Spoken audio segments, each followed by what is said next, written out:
Good morning. From a different angle. I need to clean it up so I can do some work. But I wanted to talk about when you're first starting out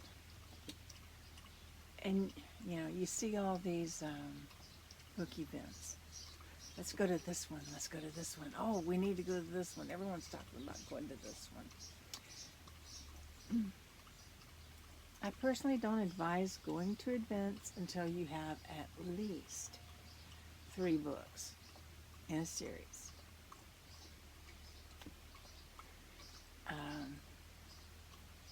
Now, if you write standalones, I still recommend 3 books.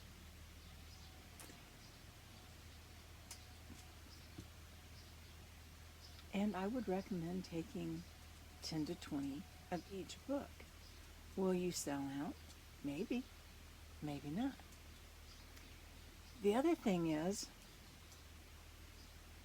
do you have the money to pay for your event, which can be anywhere between $250 on up for a table? Do you have enough to do your swag and give away? That is giveaway product. Giveaway. So that money that you spend on swag, yes, it advertises you, but at the end of the day, when you look in the trash can, you're going to find a lot of swag there.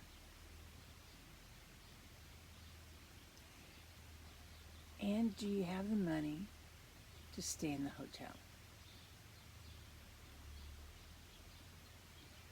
A lot of authors consider it a win when they can cover their table expense, when they sell enough books to cover table.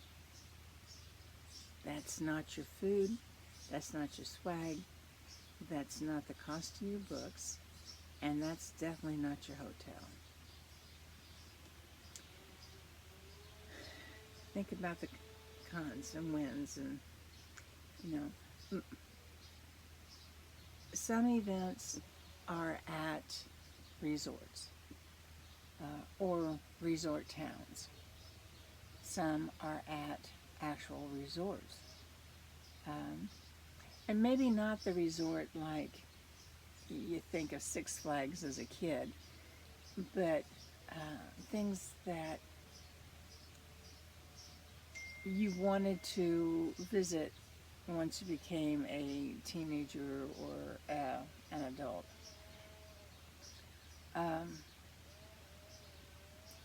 Haunted places,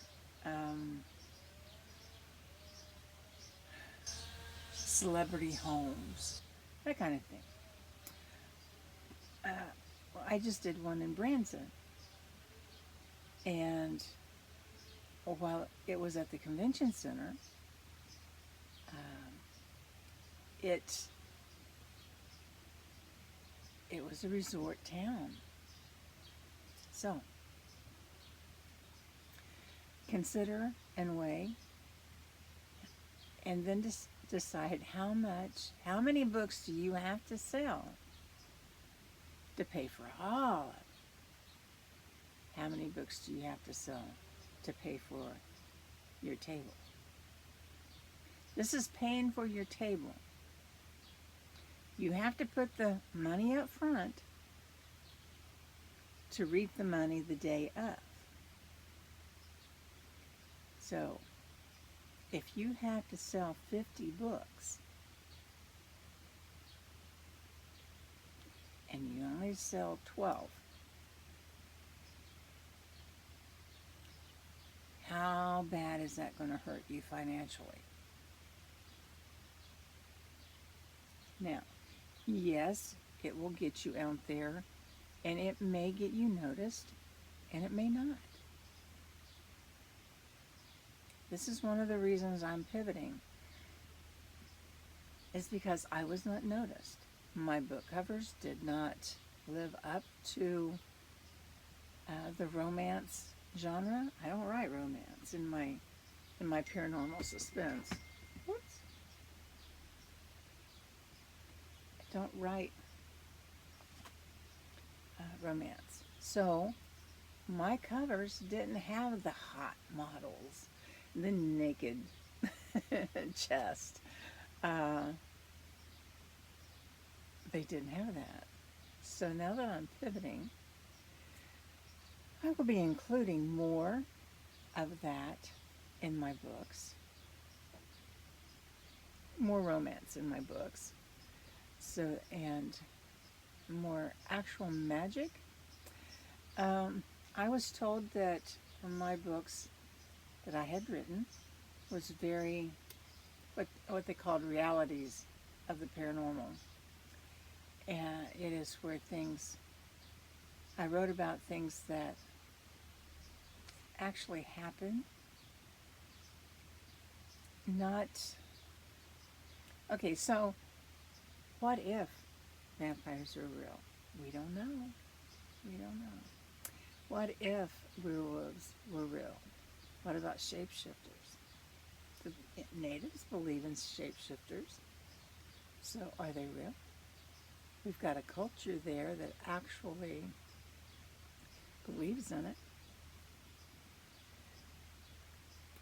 But mine was more dealing with psychics and ghosts. And 9 times out of 10, everybody has had some kind of experience with intuition. They just knew that was going to happen. And it wasn't their logical mind covering that aspect of it. You know, it was something deep in their gut. So my stories were about psychic and ghost. And dealing with that in the contemporary world. So that was not romance oriented. And that's where I missed the mark. That was my choice not to write romance in my books. When I do the updates, will I add romance? I don't know. Maybe not. Maybe I'll just go more mystery. We'll see. But I definitely will have new covers that are more fitting of the top 100 on Kindle. In Kindle. So do your research on Amazon in your genre of the top 100 books and make sure that your covers are like theirs. Not copy them, don't copy them, but if your cover, if your genre says you need to have like the cartoon characters or the anime characters, make sure that your genre has that on the cover. If you write straight romance or romance paranormal, make sure you've got the hot body and the stars and sparkles and stuff on your cover.